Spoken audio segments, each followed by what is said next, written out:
मोहब्बत हो वतन से, हम कहाँ इनकार करते हैं। वतन के दोस्त हैं, इस मुल्क से हम प्यार करते हैं, हम इंसान हैं। न तौलो हमको मजहब के तराजू में, जो दुश्मन अमन के हैं हम उसी पे वार करते हैं। किसी के सनातन धर्म जो इतना जानदार शानदार है, हम उनको धर्म को सलाम करते हैं।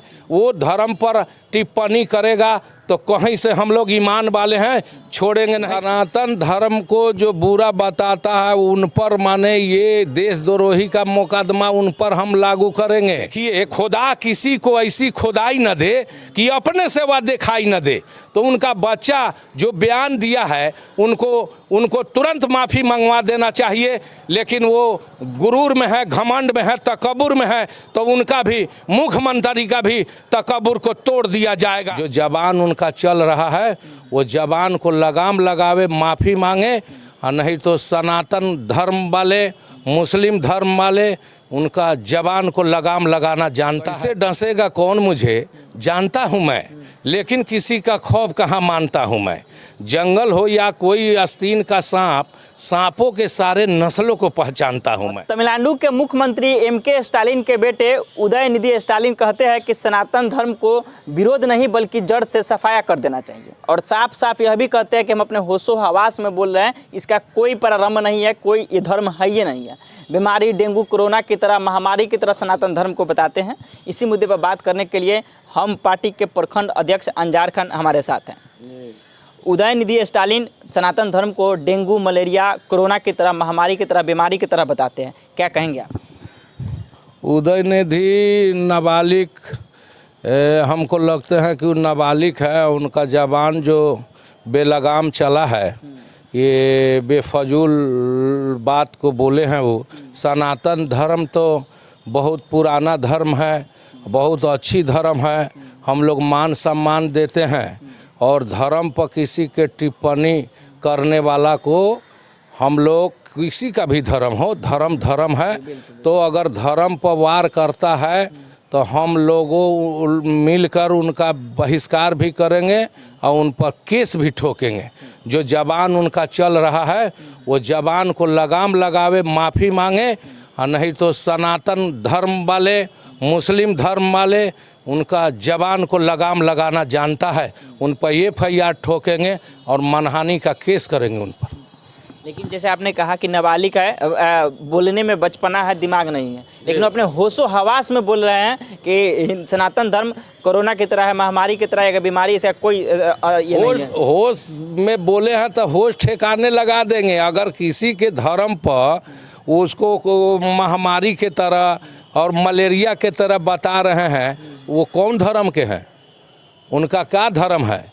धर्म पर किसी पर अगर नेता है तो नेतागिरी करे, लगाम लगा कर नेता। अब किसी पर ऐसा ना हो वोट के लिए ऐसा बेलगाम अपने रोटी सेकने के लिए ना बोले कि जिसका परिणाम उनको भुगतना होगा।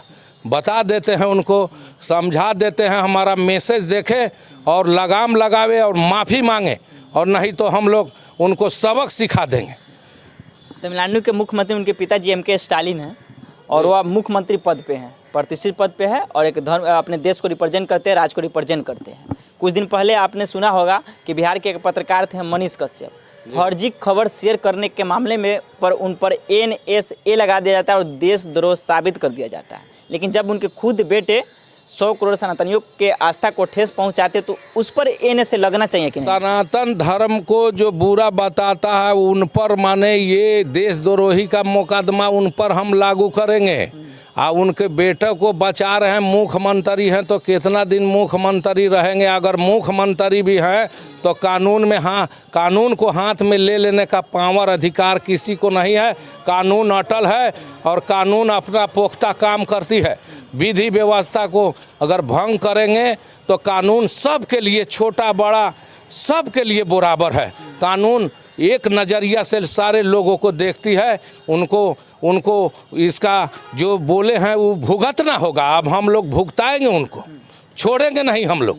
किसी भी धर्म पर कोई बोल देता है कि हिंदू राष्ट्र बना देंगे, कोई बोल देता है कि कहीं से कुछ बोल देता है, कोई कहीं से बोलता है ये देश केवल हिंदुओं का है, कोई कहीं से बोलता है ये देश केवल मुसलमानों का है। तो ये ऐसे भाषा बोलने वालों को सोचना चाहिए। यहाँ का संविधान हिंदुस्तान का देखना चाहिए, भारत का, उसके बाद बोलना चाहिए। जो आज़ादी हमारे पूर्वजों ने दिया है, जो कुर्बानियाँ दिया है, जो सारे धर्म जाति धर्म के लोग, हिंदू मुसलमान सिख ईसाई सारे लोगों ने ये कुर्बानी दिया है, तो ये भारत है और भारत है, सबका भारत है। ऐसा बोलने वाला को मैं बता देना चाहता हूं कि अगर राजनीति करते हैं तो होशो हवास के साथ राजनीति कीजिए। ऐसा ना हो सेंटीमेंट उभारिए कि इसका खाता आपको बहुत बुरा अंजाम मिल जाएगा। अंजार खान साहब, आपको ये भी बताया जा सकता है कि ये भी कहा भी जा सकता है कि उदय स्टालिन जी राजनीति सीख रहे हैं, अपना चेहरा चमकाना चाह रहे हैं, किसी के धर्म पर टीका टिप्पणी कर। ये तो राजनीतिक ये राजनीतिक के चलते अपने स्टेट में जीतने के लिए ऐसा भाषा प्रयोग किया गया है। ये अपने देश में के लोगों को खुश करने के लिए, लेकिन खुश आप बहुत मुद्दा है, तुम विकास करके खुश करो, लोगों का भलाई करके खुश करो। अब किसी के सनातन धर्म जो इतना जानदार शानदार है, हम उनको धर्म को सलाम करते हैं, वो धर्म पर टिप्पणी करेगा तो कहीं से हम लोग ईमान वाले हैं, छोड़ेंगे नहीं। किसी के धर्म को लेकर आहत करेगा, किसी के धर्म को, हिंदू धर्म हो मुस्लिम धर्म हो कोई धर्म हो, अगर दिल को आहत करेगा, हिंदू धर्म को आहत करेगा तो वो बख्शा नहीं जाएगा, उसको बख्शेंगे नहीं हम लोग। अंततः अभी तक मुख्यमंत्री साहब चुप्पी साधे हुए हैं, उनको क्या कहिए? मुख्यमंत्री चुपकी, अब देखिए खुदा किसी को ऐसी खुदाई न दे कि अपने से वह दिखाई न दे। तो उनका बच्चा जो बयान दिया है उनको तुरंत माफ़ी मंगवा देना चाहिए, लेकिन वो गुरूर में है, घमंड में है, तकब्बुर में है, तो उनका भी, मुख्यमंत्री का भी तकब्बुर को तोड़ दिया जाएगा। तो बता देते हैं कि होश ठिकाना करके अगर बात करते हैं तो किसी के धर्म पर होश हवास करके बोले, और नहीं तो हम लोग जबान को चलाने वालों का सबक सिखाना जानते हैं। मोहब्बत हो वतन से, हम कहाँ इनकार करते हैं। वतन के दोस्त हैं, इस मुल्क से हम प्यार करते हैं, हम इंसान हैं। न तौलो हमको मजहब के तराजू में, जो दुश्मन अमन के हैं हम उसी पे वार करते हैं। तो हम वार करने वाले अमन के दुश्मन को, जो वो देशद्रोही का काम किया है, उनको छोड़ेंगे नहीं। तो कैसे डसेगा कौन मुझे जानता हूँ मैं, कैसे डसेगा कौन मुझे जानता हूँ मैं, लेकिन किसी का खौफ कहाँ मानता हूँ मैं। जंगल हो या कोई आस्तीन का सांप, सांपों के सारे नस्लों को पहचानता हूँ मैं।